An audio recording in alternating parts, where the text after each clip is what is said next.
Now, I know that city markets can get pretty crowded and pretty overwhelming for some people, and that's why they just don't want to come. But here are a few of my tips to help keep down your overwhelm and anxiety if you want to come and check it out. You don't have to go inside the warehouse to get some really great bargains and to get your fruit and veggie staples. There's always stalls that are outside on the perimeter of the warehouse itself. Another thing that might help you with your overwhelm is where you park.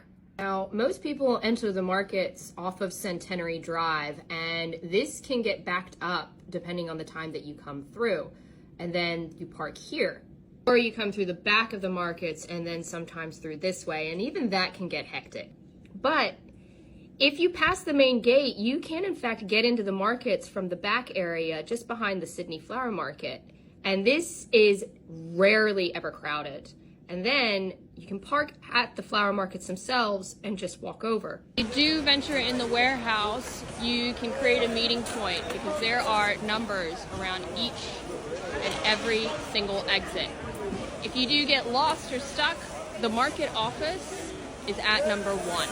Big thing that's going to help with your market overwhelm is the time that you go. I always go at about 6:30, which is when this was filmed, because the quality is amazing. I don't feel rushed or crowded, and I get some amazing produce. Another big tip, I think, to get over the overwhelm is to get to know your suppliers and have a chat to them. You know, that way you can have a chat, you can calm down a little bit. This is my supplier, Allison, and I have a chat to her every time that I come to the markets, and it's just a good way to just take a little break from the crowd.